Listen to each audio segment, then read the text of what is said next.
Yes, people, we're now live.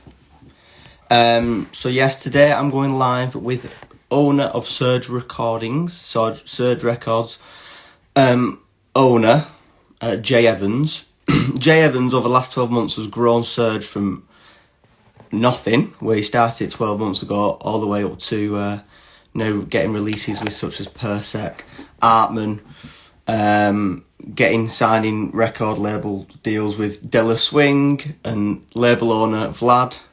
So I'm going to get invited on this podcast. In this podcast, we're going to be delving into the roots of how Surge started, how's it grown in the last mainly 6 months, really. How he's coping in the COVID dilemma that we're all at the moment, and what he sees for the 2020. So we're going to be delving all into that, all the little tips and tricks, what he's used along the way. And so let me get invited now. Bear with me 1 second.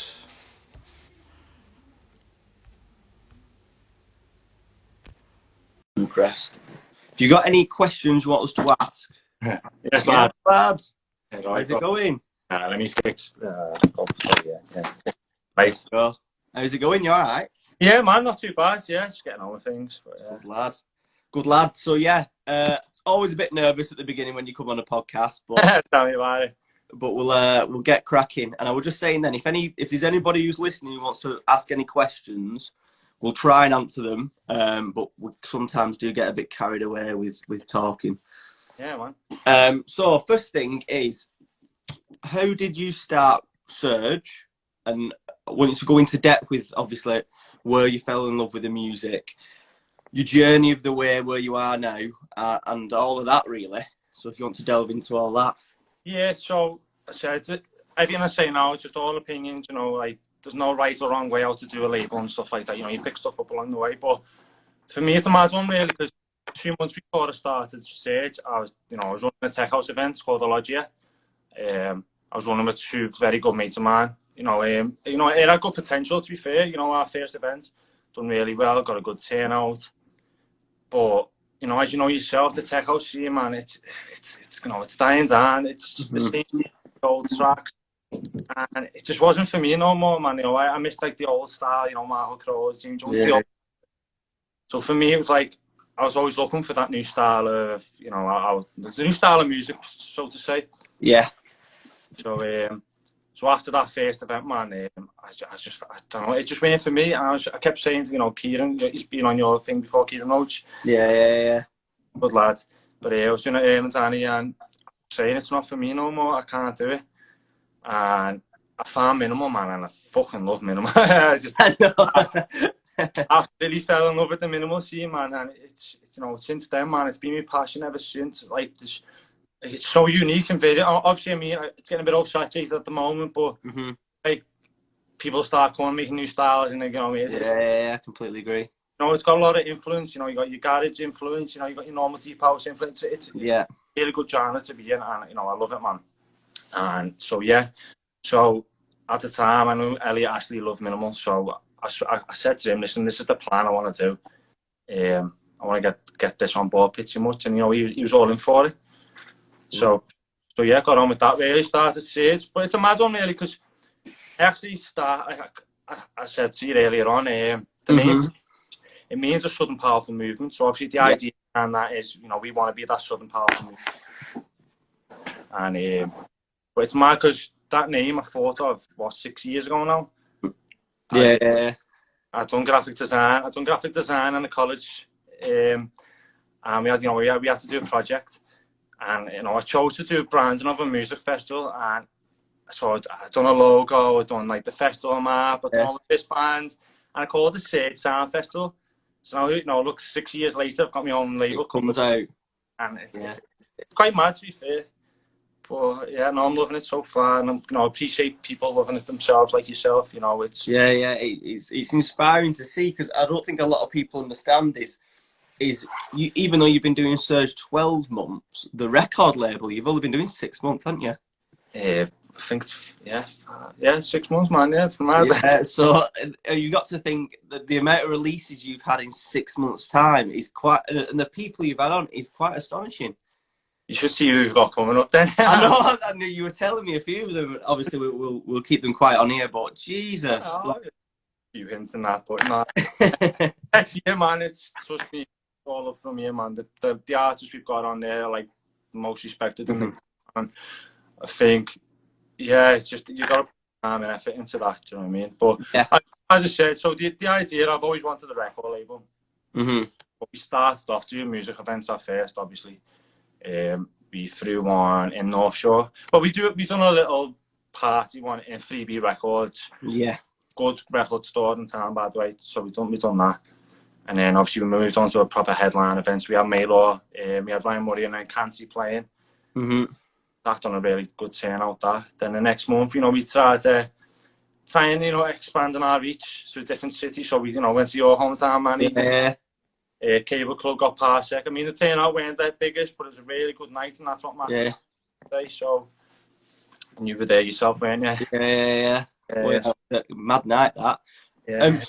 Buzzing with that. So obviously, when I want to talk, I want the audience to more know about. Obviously, you say all hard work, because obviously you would have put a lot of hard work into this. So what does this hard work entail? Because a lot of people get stuck there and like, right, how do we start this record label? How do I ask these people? Or they get rejected off one person. They're like, oh bloody hell, I'm not asking people again. So probably one question I want to come with is how do you first of all, do you get rejection off artists? And secondly, how do you deal with that, and how do you find big artists? The thing is, yes, I don't deal with it. If they don't want me, I'm like, oh no, go away then, don't buy. Yeah, well, yeah, that's a good way of looking at it. But nah, it's really so. I say network's key. Yeah, that's the most important thing for anyone, even as an artist, whether a label or not. Network's key. You've got to build them connections. There's people I met at the start, I'll need them now. You had Shane Martin, Dominic Quilla. Parsec's been a big thing for me as well. He's a good lad. And, I built them connections with them first. Rather than just going, oh, I need this from you, I need that. You get to know them first as a person. And if they value your time, I think, obviously, they're going to, go. Yeah, completely agree. So that's why I think networking for anyone, just network, get speaking to anyone. If they don't reply, that's fine. There's plenty more people out there who are willing to help. Yeah. Constantly network, man. And people mightn't like it, people mightn't, because I'm one of them. I put myself out there, and that's why it took 6 months or so. It took so long, so easy for me to get into this position. Yeah. It's because I put myself out there. Yeah. Like there's artists now, Maylor, for example. I'm still casing in for the release. I'm like every month I'm like, come on, where's the... You've got to do that sometimes. You can't just give up at the first chance. You know what I mean? Yeah. Like Dallas Ring, I'll admit, we've got him on next year. It took me a few goes at him, and look, he's one of the fucking most known people. Yeah, he's big dog. So you've got to be perseverant. You know what I mean? You've got to keep going at them. And pretty much. Because a lot of people can lose motivation at that. They'll probably ask someone and then maybe not get a reply, or get a bit half-hearted reply, and then just like, oh, well, they don't want to. To be fair, I'm the worst for that, because I've got mental health issues myself, and I'm not ashamed to admit that. You get all this negativity, but if you're passionate and you're true about what you do, and you want to be where you want to be, you've got to just ignore all that negativity in your head. Completely agree. There's a lot of toxic people I've cut out my life, man, to push for this. Can't do that. And look at it now, man. It's doing really well. You just gotta stay true to yourself and just stick at it. Completely agree. I completely agree. I remember when I first started, because obviously with the networking with Jennings, our first release, it was quite easy to sort. I just messaged him saying, listen, mate, starting a label. Yeah, he's a good lad. I was like, I'm starting a label, I'd love you to get involved. And it was because obviously I've networked with him beforehand. Yeah. It was easy to do. Now, there was a lot of people who I did message. No, this was me learning at the beginning, who I didn't network with and I didn't know. And I just got complete ignored or half-hearted the replies. And it used to sit on my head, and I was dwelling for ages, like, oh my God, why are these not replying to me? And I was proper getting down over a bit. But after chatting to a few people, you've got to understand is there's artists out there who they pressure and they love their work. They want their work to be on the best labels possible. They put the heart and soul into their work. Some random ginger lad called Orange, they're not just going to give me their best work, are they? That's what I mean. I feel like that's some random scouts. Yeah, they're not just going to come and give us the best work that they've got. So yeah, man. So that was one of the struggles I had personally was the networking. So one thing also I want to talk about is how since this COVID thing, how have you been dealing with networking?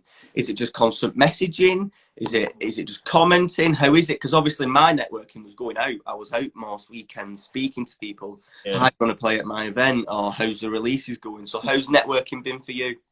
Mostly my networking's through the internet anyway, do you know what I mean? I think I just message people really. Yeah. Music, I'll be honest, I just go, sick this, you know. Yeah. In that way, because most of our artists on the label are like from Argentina, you know, the Netherlands. Yeah. I have to go and meet and speak to them. You know what I mean? But by the way, the Argentina, it does sound like I get speaking to them, like they're always got them off. But no, I'd say like, you know, just drop them. If you know, there's some really big artists I've messaged, you know, like to Jocko and that in the past, and they've taken the time to reply. They do have the time. Going back to being rejected to be on the label, I just said, like, you're asking these really big artists to come on the label. You know, they want to know what they're getting out of it. Yeah. Do you know what I mean? So if you don't look the part, then they're not going to give you a time of day. Even with us, I'm still struggling to get good artists on the label. Yeah. People might say we're doing really well on that, but you know, we're still struggling. Mm-hmm. But you've got to just take that on the chin, because one day you will get them. If you've got that goal and you want to get to it, then you know you will get them. We've got 5 artists there that we wanted on the label. We've taken and consistent, keep going at it, and yeah, I completely agree. One other thing that obviously during this lockdown, because it's been quite hard to network, is one thing I've been doing, and I don't know if it's with you, with signing with people. One thing I've been saying to artists is, I've been heading to artists who I want to book too. So I've been going to them, how we doing? Why don't we get a 4-track EP together, and I'll also bring you to Manchester? But obviously a lot of people are just stuck for ideas at the moment. I don't know if you've been dealing with this too. A lot of people just, for example, we had the Willers brothers were really interested in coming over to Manchester for us. Yeah. And making an EP, but they were just struggling, you know, musically, because there's not much going on with the clubs, is there? That's what I mean. Like, a lot of artists they take a lot of influence from clubs themselves, you know what I mean? Like, when they're at a club themselves, you know, they listen to all the DJs playing music, and they'll take that as inspiration, you know what I mean? That's a great. So obviously, when that energy's not there, they're not going to have that inspiration. Yeah, I completely agree. Plus, obviously, during the first lockdown, I think every producer must have sat there day in, day out, making the most. And, you know, they've just took two years of their energy to put into, you know what I mean? Exactly. Probably tired out inspiration-wise, so... Yeah, I'm not shocked at that, definitely. So one thing is I also want to go through is what has messed up, what's COVID messed up for you? So obviously it's helped you lots with a record label. That's a mess. That's the thing. I know, that's what I mean. It's crazy, man, because we had the goal of doing the events for a long time before proceeding with the label. And so when the first lockdown happened, I was like, do you know what? This is the chance to just go straight into the label. So honestly, like, that was the best moment for us. And it's bad to say, because obviously it's a shit situation we're all in. But from a stage point of view, man, it's been the best thing that could have happened to us. Buzzing. Yeah. It's how you look at it, isn't it? As well, because people probably wouldn't have been on the phones as much, you know what I mean? People have noticed more during lockdown. Yeah. I mean, and the fact that, like, we haven't let COVID beat us, we've took it on the chin and thought, fuck it, let's just go full at it now, get everything done, and it's paid off massively. Because you even did your COVID party, and you got... Yeah, to be fair, that's sold out, man. It's expecting that. To be fair, there weren't that many people from Liverpool that went, which was surprised at that one. It was most like people Birmingham, London, and everything. Was it? Yeah, man, it was crazy. Was it? 20 scouts there, and the rest of foreigners. Honestly, mate, it was quite good to see, and I mean, I'm excited for the next one we do anyway. So Yeah, buzzing. I'm definitely for it. He pushed us far. Yeah. Well, yeah, because our party was at the very end of lockdown, probably 2-3 weeks before the first of lockdown. So them 2 weeks after, I was on such a high, and I literally planned about 3 parties with 3 clubs. I was like, buzzing. I book all these DJs, and then it absolutely hit it, and it like a sank of shit. And then that's where I was like, how am I going to improvise here? But that's something I'm trying to work on at the moment, is because at the beginning of my label, obviously I got Jennings to jump on the label quite easily, and then I was struggling to find other artists. But I felt like the messages I was portraying sometimes can be quite pushy. You know, it's like, oh my God, I love your music, get involved, I'll jump on. But sometimes it's just, like you said, making them connections at the beginning.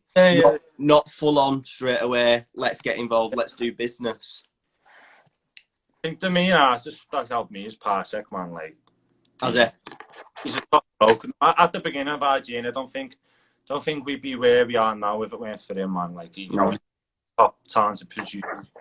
I booked him for the party, and then, you know, because I booked him for the party, man, he just told me high up in regards, and then I was speaking to him on a daily basis about the party, and then I started telling him all my other plans, and he started believing the plans. Then I was showing him all sorts, like the artworks and the got design, and you know, he got fully on board with that, man. Like, he was like, oh my God, he's got good ideas and stuff, and I think that's helped a lot, is having that plan in your head, and if you can tell that to someone and get them on board, then it's good when like I've had a few lads, like there's a lad who I had the other week called Adam Bacon, who said if you just go to him and just say a few plans, like, yeah, this is buzzing, it just gives you that a bit of motivation to do it, doesn't it? So obviously I've done that, and I said to him, listen, man, you know, booked your day, can we have a free download of it? He said, you weren't even going to give me it, and I just cased it for him, and he gave me the free download, and it's got like 12,000 listens, man. So that kick-started us. And then when I went to other artists, I was like, listen, I've got Parsec on our label, can I have you now? You know what I mean? It's like the snowball effect, really, isn't it? And when I'm going to the artists now, I'm like, yeah, we've got Dallas Swing coming up on the Leo's on board. And I'm like, oh yeah, go on, I want to be a part of that. And that's what you need to do. You need to bring... Sorry, I don't know what happened there. But... No, it's all right, like... Yeah, man, so you just need to showcase what's happening, really. Yeah. So I completely agree with you. So if there's any young, upcoming producers here, or mainly label owners, it's mainly the snowball effect what gets you going into.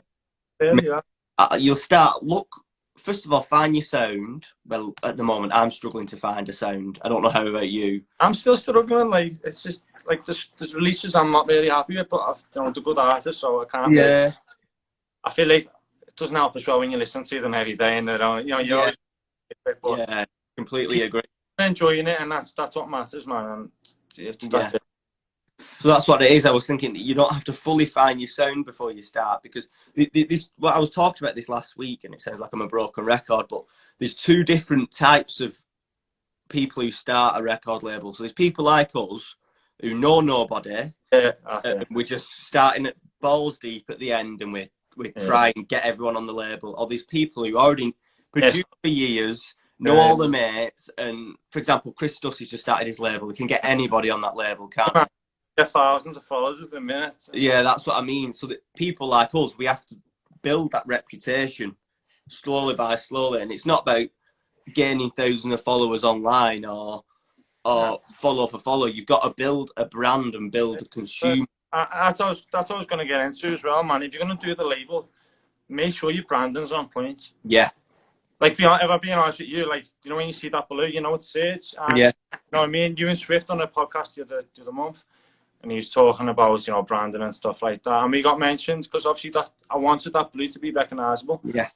And like, I'm seeing a lot of labels deal have like an artwork, for example. Then the next release, the artwork could be a different layout.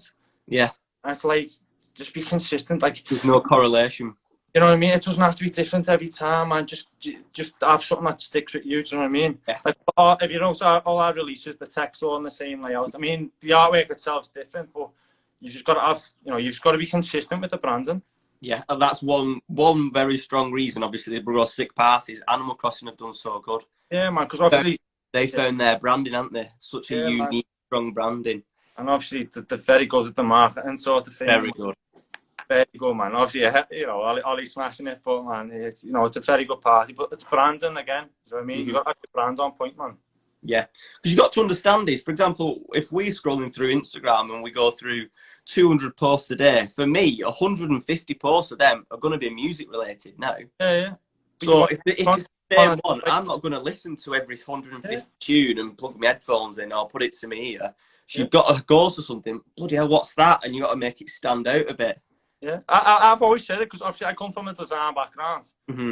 Obviously, I've always believed branding should be perfect, man. And I always say to people, right, so if you had 2 restaurants next to each other, right, one had shit branding outside and one looked amazing, you know what I mean? You're going to go to the one that looked amazing, regardless of food. You know what I mean? I could have nicer food, but you're going to go to one that looks nicer. You need to think of that on the same scenario. Yeah. Like, and it's also a good thing as well with artists, like, so this is for the artists who want to be on the label. I'm not going to lie, I don't reply to a lot of emails. You know, I work full time. You know, I've got a personal life. You know, I value my own time, and people get disheartened. I'm not replying. I'd say it's not that, man. And like, if it doesn't stick out at me, I'm not going to waste my time. Completely agree. I don't want people getting disheartened that, like, you know, say just these snobs and they're not getting. Yeah. Not that. I don't have the time. Till I got the time to work full time on stage, then it's you know what I mean. It's not going to happen. But yeah, I'm not going to waste my time. For example, like, there's artists there, right? We're living in a generation now where you can't just rely on one discipline. You know, you need to do a lot of things. Yes. So, for example, like, you can't just rely on your music. As good as, you know, you could be the best DJ. I mean, yeah, you probably might get a few gigs here and there, but if your social media is not on point, you know, you're not gonna. Yeah, you rarely find a good DJ who doesn't use social media at the moment, unless the top who constantly get bookings no matter what. You've got to be constant. You've got to be reliable. You've got to have all, because a lot of people, especially festivals, a lot of festivals will just look, right, how many followers do they have? How many ticket sales can they provide? And then that's how they'll book you. They're not really asked about. At the end of the day, you need to look at what value you're giving to them. Do you know what I mean? They're not just going to throw. It's not like charity at the end of the day. They're not just going, oh yeah, you can play our gig. They need a bit of value too. Do you know what I mean? So I think, like, there's been a lot of producers and DJs, like, we get a request for guest mix, we get a request for releases, and they haven't even got a press photo. Yeah. It costs £20, £40, whatever, you know, for an hour with a really good photographer. Just make that effort, fake it till you make it, as they say, do you know what I mean? Like, yeah, completely agree. Completely agree. What you've got to understand is you've got to put some time and energy into yourself, haven't you? Especially as an artist. Yeah. You've got to understand you're a brand. You're a product at the end of the day.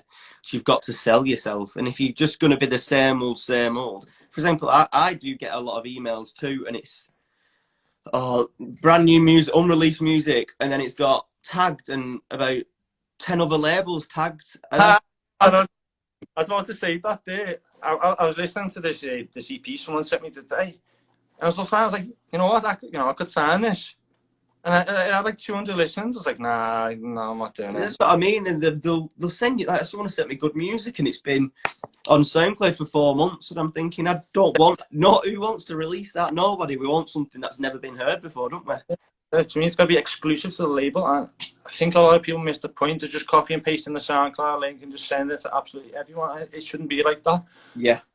You don't see people doing it to Piv, so why do it to us? Yeah, completely. You know what I mean? Like, we value our time. They've got more time to go through the emails we haven't, so value us the same level, really. You know what I mean?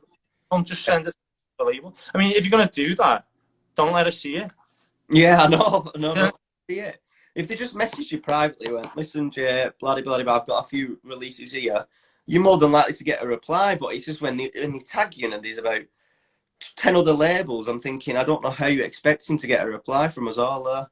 Listen to it, just by half of it. Like, I'm not wasting my time if you want to, value of a man. Like, yeah, completely agree. So yeah, so obviously coming into 2021, you've got some big releases on the cards, haven't you? Yeah. As an event-wise, what are your planning events? Now, you don't have to go into DJs, but have you got much planned, or? We're hoping that COVID's gone by July, put it that way. Yeah, I'm not Not necessarily gone, but enough to say like we can have normal parties back. Yeah. But when I say it's huge, it'll be huge. Like I can't say much because obviously it's in big plans, but Yeah. it's not. I don't think anyone's done it in our city, put it that way. So it's Nice. quite big. So we want to make it fun, but I think we having a little talk the other day. You know, should we just do a little social distance one in January? You know, give a bit of people, you know, some safety out there. I mean, we don't necessarily have to. It's more of a case give it back to the people. Yeah. You know what I mean? More like people need events at the moment. Yeah, they just want something to do, don't they? Even if they've got to sit down and listen, just people want to do something, man. Yeah. And that's what we're looking at. But for the bigger picture, we have got something really, really big planned in July. So yeah, we're kind of the same. We want to try and push the boat out because obviously we did our first one at Cable Club, but obviously I did lose a bit of money on that one just because my first event promoing, I did loads of different things differently, did promotions online, what I probably shouldn't have done. Yeah. Casey did cost me a lot, but looking into the future, especially for Orange, it's best. Obviously, I don't think either of us are in this for the money. We know we're not in for It's a passion. It is the passion. But if you do want to comfortably feel like you're going to break even, you do need to sell drinks. That's something why Animal Crossing have probably done so well over the time. Right. So much money put into it. I'm not going to go into money details, but we worked all that out, and that's what pushed it. Like you could probably make more money having the tickets for free and just having the ale money. Completely agree. Completely agree. So that's something obviously as Orange, just so we're comfortable in not losing money like we did last time. Because honestly, if someone said to me, you can work your full-time job and do Orange part-time for the rest of your life, I'd say yes, doesn't bother me. And I can probably say the exact same about you. We're not there for the money. But to be comfortable in knowing you're not going to lose some money, I think you have to obviously first find a venue where you have to set up your own bar. You have to get there's a certain license off the what you get. You have to council for the sound. It depends how big the crowd is as well. Is it? I think if you're under 500, you can get it quite easy. I had looked the other day, saying I think if you have the capacity under 500, it's quite easy. It's only in terms of like if you go over 500, you got a couple of thousand, because then the council needs to work out how people get in there, you know, traffic. Yeah. Do the roads need closing and all that malarkey? So like policing and stuff like that. But under 500, I think you can fit it in. Get away with it pretty easy. Yeah. Fair enough. The license, I think it's quite easy, man. Yeah. So that's definitely something we want to look forward for the future. Definitely consider that, 100%. Definitely. Something out the box, you know, you see all these London boat parties and stuff, man. Yeah, especially London. London absolutely smash it with that. And obviously Manchester, Animal Crossing. Yeah, Animal Crossing. Me from that, but yeah, man, like they're a big inspiration to ourselves. Like Animal Crossing, you know, hats off to them, man. They're really good. Completely agree. It's mad. It's crazy what they've done in just 2 years. Yeah, man, their parties are insane. It's madness. It's mad. So yeah, probably we've covered most things pretty quickly there. We've got through most of the conversations, but one of the last things I want to probably try and talk about is what are your advices. So if there's a young lad now, middle of COVID, wanted to start a label, what's your first advice for him? What's your main thing you're going to say to him? Research. No, yeah. Put yourself in, you know, go and research what you're getting into, you know what I mean? You need to know what the risks are, like, because you don't want to be getting 2 months down the line, it's not paying off, and you're, oh, sod this. You need to know what you're getting into, and it's hard. And like, listen to people. Like, people think, oh, yeah, you got a label, you're gonna make all this money. It's not like that, man. So you've just got to know. You've got to know what the risks are, and if you're happy, then do it. I mean, and obviously, as I say, Brandon, make sure your branding's on point. You don't want to. Like, there's labels out there and they're trying to get these big artists, and I've even seen big artists go on these type of labels, and the artwork looks a show. Yeah. I know it's all about the music, but at the same time, you still want it to look good. Yeah. That's why they don't grow. It's like a quick thing, you know, boom, that's it. But if you wanna last this length of time, I think Brandon have that vision in mind, set out. Like our plan this year, 3,000 followers on SoundCloud, 4,000 Instagram. We got 4,000 Instagram today, and we're 90 off on the SoundCloud. So that's nearly our vision done this year. Good lad. Good. And then the Della string stuff like that, that's just an added fucking bonus. I know, tell me about it. When I first saw that, I was like, good. Man, mate. He's a good bloke, man. He's a good bloke. So But when we were talking about the branding, I completely agree. One thing I remember, I was struggled at the beginning, and I had a chat with a few people, and it was like, you need to focus on branding. So I took a step back, went to a few graphic designers. So at the beginning, I jumped in straight away. First designer, first one, yeah, I'll take that, boom. Yeah. So one thing, if you are new and you're listening now, is just 4 or 5 different graphic designers. Can you all make me a logo? I don't mind paying for them all. Sometimes they'll do them for free if it's a quick sketch up, and find your graphic designer you're good with. Yeah, and focus on that brand. One thing I think is, why do we buy a Nike shoe? It's not than a shoe from bloody Sports Direct. It's the brand. I click on it and it's got a brand. They've been quality from the start. Yeah. You know, you need to think of like the likes of Kia cars, for example. They're doing nice cars now, but I'm not gonna lie, you think of it as a shit car. Like, yeah, I know.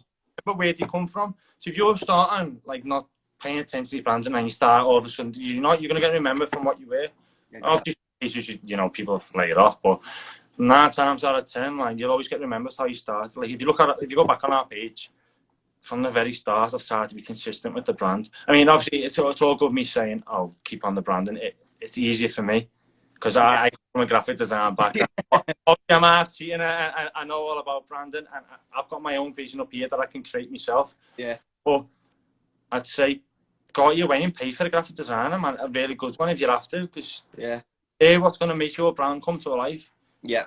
Not the music, not an else. Obviously, the music helps a lot because obviously that's what you're selling. But they're gonna show your brand. Mm-hmm. Perfect designer to do what you vision up here. Yeah. Don't be trying to keep it cheap. Don't like £20 design. No, you need to pay for what they're worth. Yeah, exactly. I completely. Like, for example, like, you know, we're starting to do 6 photographs now. You know what I mean? Yeah. Like, got after movie done by Hayes. You know, shout out to Hayes. Yeah, good lad, into. Very good lad. But we brought him on board. Yeah, he's. You know, we didn't have much budget, but it's making our brand go even further. You know, you just got to take hits. So we took them hits for a bit. Now, next year's looking like we're going to make fucking major progress. Yeah. You'll be willing to take them risks, and then what further down the line, you're going to smash it. Because speculate to accumulate. You've got to invest in yourself to know the repercussions in the future. So I could be looking at myself now and thinking, bloody hell, I've just spent £100 on promo. Fucking a bit of my wages gone out, and I'm thinking, bloody hell, I'm skint. What I've got to understand is these little bits, what I'm doing now, building blocks for the future. Yeah. Like, we've put major money in this year, we're at a loss, you know what I mean? Yeah. No, the last event we done, we made a profit on that event alone, but we've made the loss this year. I'm not asked, you know what I mean? You've got to, most big businesses, at the start, they'll have the business plan and they'll go and get a loan. We're doing it while we're in a full-time job. Yeah. Our ass off in our spare time. Mm-hmm. People need to just realise, you know, it is hard work. You've just got to put the time into it. You know, if you're losing money, don't worry about it. 2-3 years down the line and you haven't got the money, then, you know, start questioning. And that's another thing, actually, insights. Mm-hmm. Get insights. So, for example, our SoundCloud, you know, we're getting like 25,000 listens a month now. That's good. Very good. It's doing really well now. But you need to be checking the progress of that, like, each month. Like, for example, in August, our insights dropped. I'm like, well, why is that? Mm-hmm. We were on a party that month, so our effort went on to that. Mm-hmm. Right, yeah, I get you. So you need to write down why, and then you can always build on it. Then, well, we put like three downloads that month and only 1 release. So what can you do to make it better the next time? Yeah, I get you. Maybe 2 EPs that month, 3 downloads, maybe a guest mix, and then you start realising, like, that's how you're going to keep growing it. Mm-hmm. When you started off at like one guest mix a month or whatever, no, every 2 weeks I think it was, and a 3 download every now and again, and now we're doing like 2 EPs, a lot of guest mixes, and that's why it's continued to grow.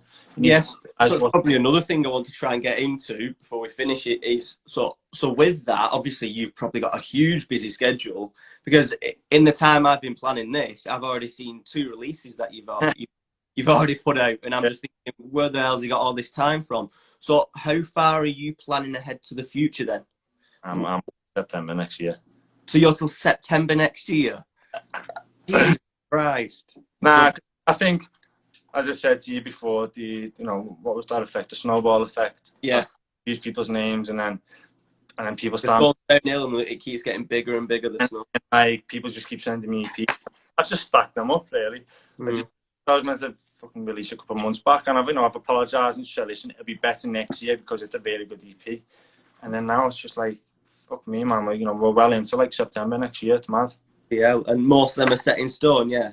Yeah. I've got all the pre-masters ready. Masters, but for the masters wise, we're probably up to about February. At first, though, we went like that at first. So after this obviously takes time for anyone. After the Lucio EP, we had nothing after for a while. But then obviously I used Wlad's name, Lucio's name, and that's how you build it. You know what I mean? And then we took a bit of time off for the event. During that time off, I've tried to stack as much as I can.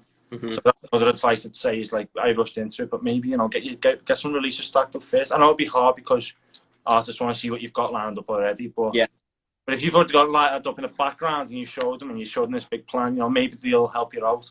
But I'd say try and get months ahead. Completely agree. Completely. Something could happen, God forbid you end up in hospital. You know what I mean? And you got someone else relying on it. It's all stacked up there for you for someone else to just do it for you, man. You need to just be ahead of the curve. And I've only learned that recently. Yeah, I completely agree. That's something I'm learning as I speak. So I just released Jennings, and I was full on with Jennings' release, my first release. And I was thinking I should have at the time, while he had a lot of energy with it, I should have focused on a second release while there was a lot of energy behind it. Definitely, but while I was just all a bit in the air with it, I kind of let the dust settle. And now, luckily, I've got my second and third release in the works as we speak. But I should have probably just kept the ball rolling, keep it the snowball effect as it was. So it's that constant day in, day out, probably just keep the grind going. Got to keep, you just got to be consistent with them, man. Just keep at it. Definitely. Not everything's going to work. I didn't care if I didn't have a clue about any of this a year ago. But a year ago, we haven't done our first big event, you know what I mean? I've learned along the way, so as I said, man, just keep at it, man. It's try and stack up as much as you can. Because we're all eager, even as an artist want to just release their tunes, get them out there. 3 months later, they're like, was that the right move? Yeah. Yes. I could have done this too, I could have done that. And I think that's why sometimes we're just holding back a bit. Obviously, there was 3 of us that run it. So me, Goscombe, and Elliot. And now we just brought Canty on board. Canty's been here from the start. It's much as a good lad. Good lad, Canty. But we needed that little spark because it was lacking that little spark. I mean, I could do a lot. And obviously we take turns, but I like to try and take the lead on everything. You know what I mean? But we still needed a new spark of ideas, and Canty fit the bill, man. I speak to him every day. Yeah. And that, and it's just give it a little sparks. You might need that sometimes. You need a fresh bit of ideas from someone.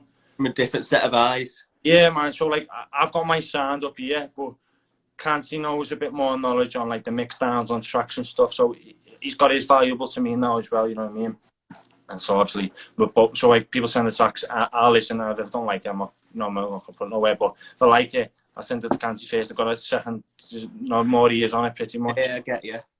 Yeah, definitely. But sometimes you might need to get an extra person on board because it does get a big task. I was always against it. I wanted to keep the profits to ourselves. Yeah.